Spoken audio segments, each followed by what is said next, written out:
मरने के बाद ठेले पर ले जाया गया था विमी का शव। कोई उनके शव को हाथ तक लगाने नहीं आया।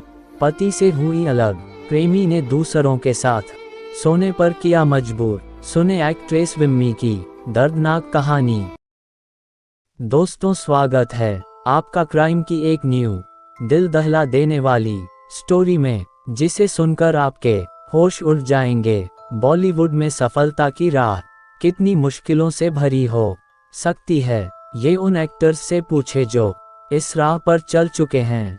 किसी को इस मुकाम तक पहुंचने में 10 साल लगे तो किसी को 15 साल। हालांकि कुछ सितारे ऐसे भी रहे जिन्होंने करियर की शुरुआत से ही बुलंदियों के छू लिया, लेकिन उनका ये सफ़र ज़्यादा लंबा रहा भी नहीं, क्योंकि जिस तेजी के साथ वो सफलता के शिखर पर चढ़े, उतनी ही तेजी से उनका डाउनफॉल भी देखने को मिला।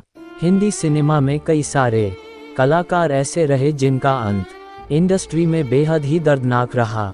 हालांकि उनमें से भी हिंदी सिनेमा की बेहतरीन अदाकारा विमी का अंत जैसा रहा, वो सुनकर ही रोंगटे खड़े हो जाते हैं। दोस्तों, स्टोरी में आगे बढ़ने से पहले मेरी आपसे एक छोटी सी रिक्वेस्ट है। अगर अभी तक आपने हमारे YouTube चैनल को सब्सक्राइब नहीं किया है तो कर लीजिए और साथ में बेल आइकन जरूर प्रेस करें, जिससे हमारी वीडियो की नोटिफिकेशन सबसे पहले आप तक पहुंचे। तो प्लीज़ चैनल को सब्सक्राइब करना ना भूले। चलिए स्टोरी में आगे बढ़ते हैं। विमी को हिंदी सिनेमा में सक्सेस पाने के लिए ज़्यादा इंतज़ार नहीं करना पड़ा। उनके बारे में हम यूँ कह सकते हैं कि वो बॉलीवुड में आई और छा गईं। हालांकि जितनी तेजी से उन्होंने सफलता की बुलंदियों को छुआ, उतनी ही तेजी से वो खौफनाक अंत के साए में भी आ गिरी। दरअसल जब विमी ने बॉलीवुड में कदम रखा तो वो न सिर्फ शादीशुदा थीं, बल्कि 2 बच्चों की मां भी थीं।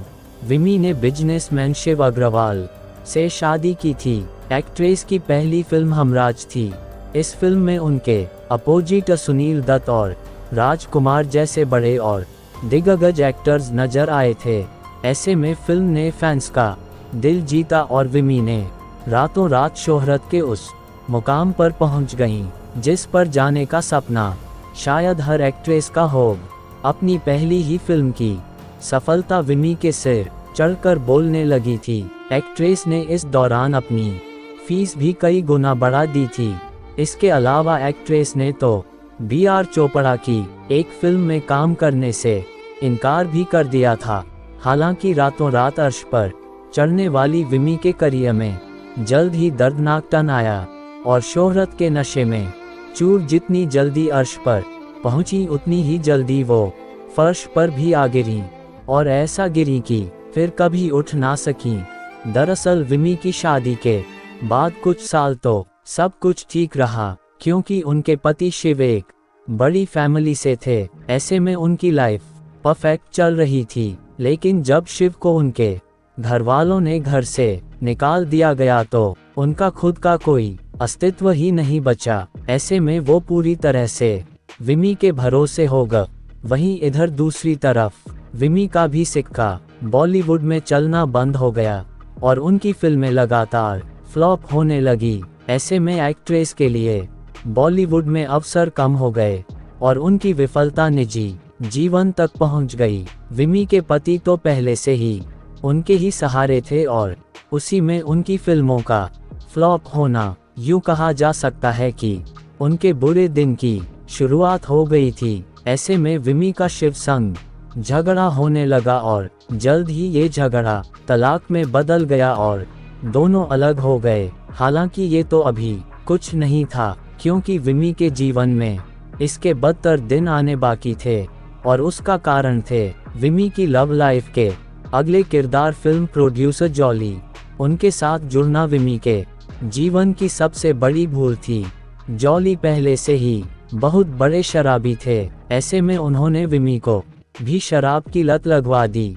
शराब के नशे में जॉली ने विमी को दूसरे प्रोड्यूसर संग रात बिताने के लिए मजबूर करना शुरू कर दिया और आखिरकार नशे में धूत विमी को उनके ही प्रेमी ने प्रोस्टिट्यूशन के गंदे खाई में धकेल दिया। कहा जाता है कि उस दौर के कई बड़े और नामी प्रोड्यूसर्स और डायरेक्टर्स ने विमी का नशे में इस्तेमाल किया था। ऐसे में ये बातें आग की तरह बॉलीवुड के गलियारों में फैल गईं और विमी का नाम वेश्यावृत्ति से जुड़ गया। ये तो थी उनके फर्श से अर्श तक पहुंचने की दर्दनाक कहानी। हालांकि इसके आगे एक्ट्रेस के साथ जो हुआ, जो भी सुनता है उसके पैरों तले जमीन खिसक जाती है। प्रोस्टिट्यूशन के साथ नाम जुड़ने के बाद विमी का नाम हिंदी सिनेमा से कट गया।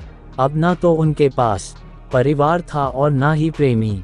उनकी फिल्म का गाना तो सभी ने सुना था कि तुम अगर साथ देने का वादा करो, लेकिन असल जिंदगी में विमी का साथ देने वाला कोई नहीं बचा। शराब की लत और प्रोस्टिट्यूशन की गंदी खाई से उनकी तबीयत लगातार बिगड़ती चली गई और आखिरकार उनका निधन हो गया। हालांकि मौत के बाद भी कोई उनके शव को हाथ तक लगाने नहीं आया।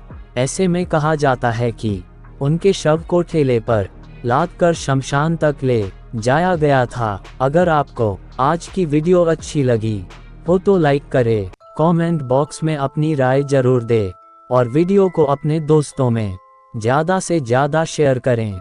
मैं मिलता हूँ आपको न्यू क्राइम स्टोरी के साथ। तब तक अपना ख्याल रखें, सतर्क रहें, सावधान रहें। जय हिंद, जय भारत।